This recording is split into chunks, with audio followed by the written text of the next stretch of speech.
David, l'homme selon le cœur de Dieu, celui que le Seigneur a dit, j'ai trouvé David, homme selon mon cœur, qui accomplira toutes mes volontés. Combien je souhaiterais que le Seigneur dise quelque chose de bien sur moi. On le remarque dans Job, le Seigneur dit lui-même, il fait lui-même la publicité au diable, lui dit, as-tu remarqué mon serviteur Job? Nous, aujourd'hui, nous sommes concentrés sur Minjo, moi. Mais est-ce que le témoignage de Dieu est positif sur nous? C'est la question qu'on se pose. Mais du moins, nous avons le témoignage du Saint-Esprit en nous, puisque c'est le Saint-Esprit qui nous dit que nous sommes enfants de Dieu. Et c'est le Saint-Esprit qui peut attester si nous sommes toujours sur la bonne voie ou pas. Parce que déjà, avant que le Seigneur parle de David, l'homme qu'il a trouvé, il a d'abord rejeté Saül.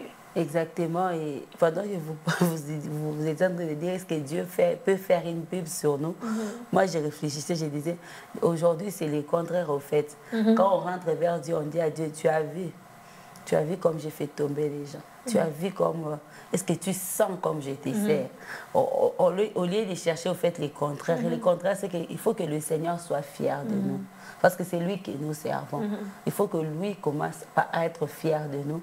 Vous imaginez, vous avez quelqu'un dans votre maison qui vous sert, mais qui vient vous dire, tu as vu comment j'ai torchonné aujourd'hui, j'ai bien fait les choses. Est-ce que tu as remarqué combien on m'apprécie? Et curieusement, même quand vous tournez au coin, au petit coin là, vous trouvez qu'il y a de la saleté. Vous allez lui dire, tu parlais pourquoi? C'est pourquoi c'est toujours mieux quand le Seigneur lui-même parle de nous, parce qu'il nous connaît très bien, comme je le disais tantôt. Et c'est lui qui a choisi David et qui a rejeté Saül.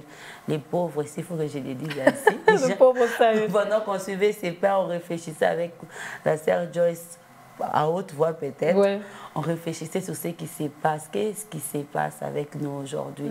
Qu'est-ce qui se passe avec nous aujourd'hui? Qu'est-ce qui a amené Saül qu'il soit... En fait, qu'est-ce qui a fait que les Saül soient rejetés? La désobéissance. La désobéissance.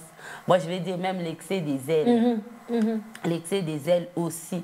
Et j'ai aimé, je pense que c'est les pasteurs qui en a parlé, peut-être vers la fin ou bien au début. On parle de Saül qui, en fait, qui voulait même préserver, le fait qu'on aime trop préserver notre honneur, son image devant les hommes.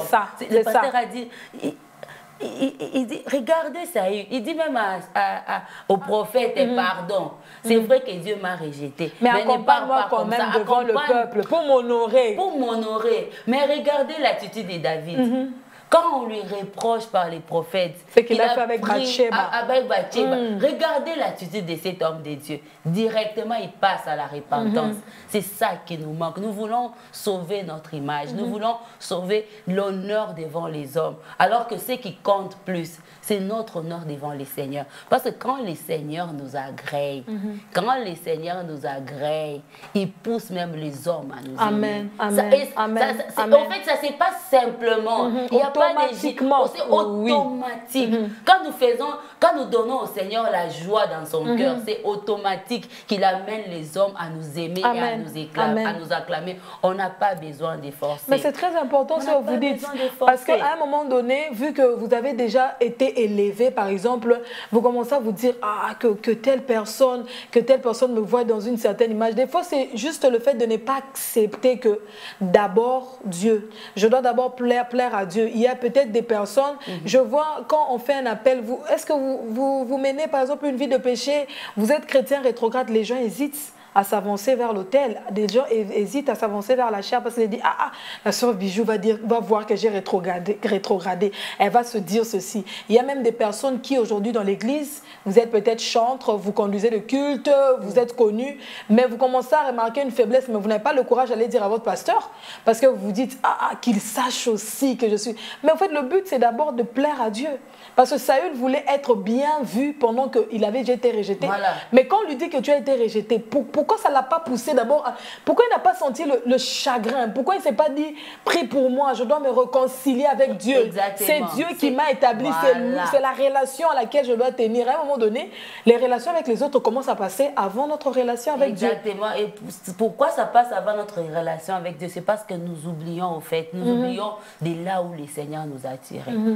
Et c'est Ces derniers temps, j'ai compris pourquoi David rappelait à son âme de bénir l'Éternel et de ne pas oublier les bienfaits de l'Éternel. Pourquoi? Parce que quand on est élevé, on a toujours tendance à oublier d'où nous sommes venus. Et quand on oublie, ça devient dangereux pour nous. Oui.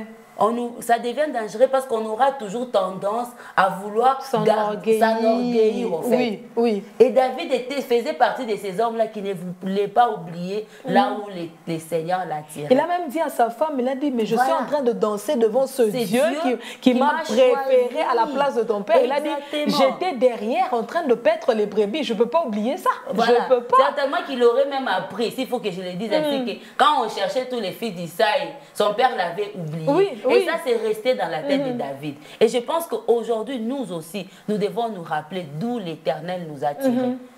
Qui a fait que nous soyons là où nous sommes aujourd'hui? Et quand on se rappelle que c'est le Seigneur qui a fait que nous soyons là où nous sommes aujourd'hui, on sera prêt à s'agenouiller. Quand on viendra nous rappeler qu'on a fait quelque chose qui a attristé le cœur de celui qui nous a amenés là où nous sommes, le tout premier réflexe pour nous, ça sera de demander pardon. Vouloir réjouir les cœurs de celui qui nous a amenés là où nous sommes. C'est ça qu'était David. Oui, mais parce qu'à un moment donné, David, et voilà pourquoi le Seigneur a dit que l'homme, il était l'homme selon mon cœur. C'est un homme qui a su et qui savait s'appuyer sur le Seigneur. Et aussi, d'ailleurs, d'abord, la possibilité d'accepter d'abord qu'un homme de Dieu vienne te dire que là, tu as fait du mal. Il y a des personnes qui sont tellement orgueilleuses, qui sont tellement élevées que même t'approcher juste pour te dire que ma soeur, il est fâché, vous fait bien. Il n'arrive pas. Tellement tu t'es tellement surélevé. Tu as pris un endroit où, moi, je connais quelqu'un, on vient lui dire, j'ai fait un rêve sur toi. Elle a dit, le rêve parlait de quoi? Non, c'était sur toi, tu peux garder ça. Comme ça. Voilà. Carrément. Donc, l'orgueil précède vraiment la chute. Moi, je pense que partout où on voit l'orgueil, la chute n'est pas loin. Voilà. La chute n'est pas loin. Et je me dis, le Seigneur a choisi Saül, c'était du tic au tac. Mais avec David, il s'est dit, je dois être sûr que ton cœur est préparé. Donc, ça fait 14 ans, il a dit, tu vas d'abord courir, marcher, que je sois sûr que la formation est terminée. Parce qu'à un moment donné, Dieu se dit, mais quelle est l'erreur que j'avais faite sur Saül? J'ai aimé Saül, c'est moi qui l'ai choisi, mais il m'a rejeté aussi facilement. Peut-être aussi comme les hommes disent que c'est qu'on obtient facilement, on le minimise, on le méprise aussi assez facilement. Mais David, ça l'a coûté les luttes, ça l'a coûté le rejet, ça l'a coûté les guerres, ça l'a coûté l'opposition avec Saül, ça lui a coûté autant de tentatives d'homicide, donc ça l'a coûté le désert, donc ça l'a vraiment coûté. À un moment donné, il s'est dit, moi je suis à Dieu totalement. Voilà, c'est ce que je vous dis, ça l'a tellement coûté, voilà pourquoi il pouvait tout le temps rappeler à son âme, quand ça ne tenait pas, ou bien quand il fallait se rappeler, mon âme espère en l'Éternel. N'oublie pas les déserts, n'oublie pas les lions, n'oublie pas les ours, n'oublie pas même mon propre fils, n'oublie pas qu'un jour même mon propre fils s'est rebellé contre moi. N'oublie pas ces choses. Et je pense qu'il y a quelqu'un qui est passé aussi, qui a connu beaucoup d'épreuves, qui est passé par beaucoup de choses avec les seigneurs, à qui doit rappeler à son âme toutes ces choses-là pour dépendre totalement de Dieu. Au fait, la différence de David et Saül, on nous enseigne aussi cette dépendance totale de Dieu. Nous devons apprendre à dépendre totalement de Dieu. Il n'y a pas un domaine précis où Dieu doit œuvrer et d'autres non. Nous devons apprendre à dépendre totalement de Dieu et ne pas oublier que c'est que nous sommes aujourd'hui. Je ne sais pas, il y a celui qui me regarde qui se dit, mais sœur Bichou, qu'est-ce que tu dis là?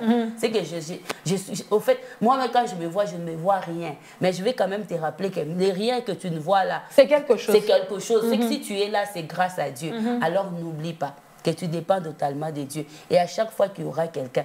Au fait, le problème, c'est qu'on se croit aussi trop spirituel par rapport aux autres. C'est ça aussi les problèmes. Quand quelqu'un vient... Non, moi, ma conviction ne me dit pas moi, ça. Dieu ne m'a pas dit ça. David... Avant qu'il ne devienne roi, David connaissait le Seigneur.